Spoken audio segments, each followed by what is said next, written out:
Hello YouTube, I'm Vince White. I'm an employment attorney on this channel. My very shiny face answers publicly posted questions from YouTube users, getting folks the answers they need from an employment attorney. I am supposed to tell you to like, subscribe, and comment down below because it helps us to help more people just like you. Now I have all that out of the way. And I can answer the actual question. We have a question here from YouTube user, I think this might be a full name, so we're just going to say Stace. And Stace asked us, for the life of me, I cannot understand why employers are so ignorant and sweep complaints under the rug and then totally ignore or blame the victim. It seems as though my employer was running the clock and pretending to investigate, but never actually did an investigation. Like, they knew the statute of limitations well enough to know that if they dragged their feet, I wouldn't have time to file a claim with the EEOC or hire an attorney. I moved forward anyway. That way, my employer knew I was serious, and I was standing behind my allegations. Until that backfired, and they terminated me for going to the EEOC. They've dealt with the EEOC before and lost several cases previously. If they had harsher punishments on employees who violate if they had harsher punishments on employers who violate EEOC laws, maybe more employers would take things more seriously and do the right thing. If it was my company, I'd be concerned about having to pay the victims and having my company's name plastered on the EEOC website or local TV stations. My company is more concerned about me telling other employees about the EEOC and what they're all about. That's why anyone who says the word EEOC gets terminated. Excuse me. So Stace, I agree with you completely, but I do have an answer as to why they do this.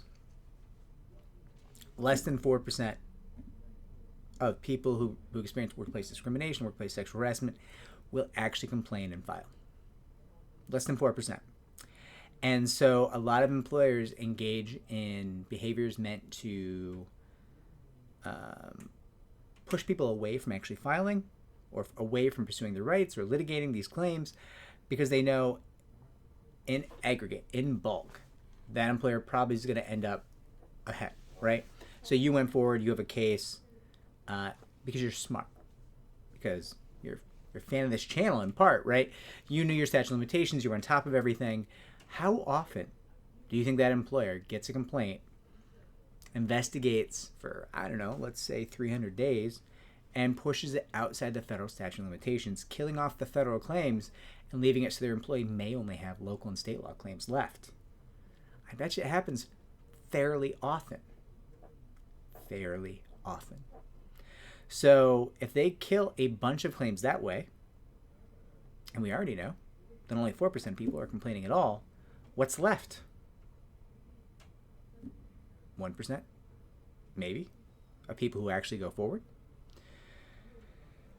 Is their behavior bad? Yes. Does it increase what they might end up paying you in a given case? Absolutely. Their liability is through the roof for retaliating, right?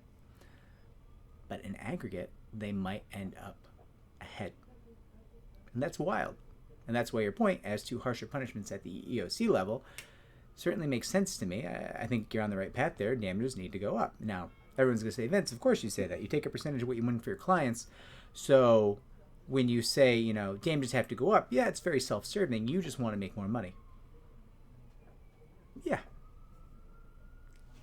Guilty as charged. I do want to make more money. Big fan of money. Especially when it comes from helping my clients and I get a piece of that. Very thrilling. Love it. One of the only things in life that I truly enjoy.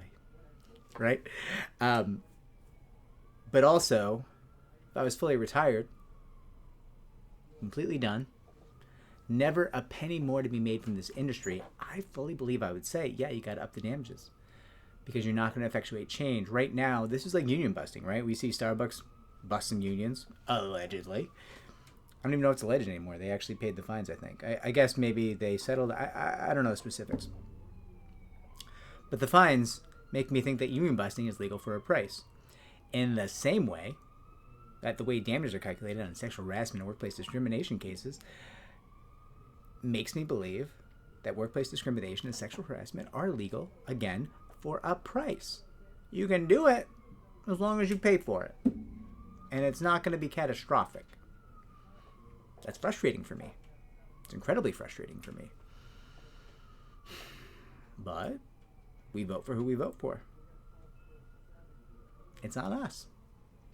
We let the bad people do the bad things when we go and vote. We don't hold them accountable. We don't get better protections for employees. It's a bipartisan effort to not give better protections to employees, as far as I can see. So, I guess we're all just going to keep voting for corporatists who prefer corporations can give to their campaign over, the rights of individuals and employees. This is what we get.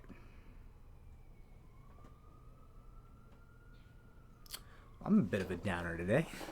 Anyway, Stace, always great to see your questions. I hope this was helpful. I don't even think this is just me commenting. I don't even think this was helpful. This is just a discussion of our shared angst about employers and damages, which has no value unless it made you or I feel better. But you could still like and subscribe. Take care, everybody. Like and comment down below. Helps me to help more people just like you. All the things, right?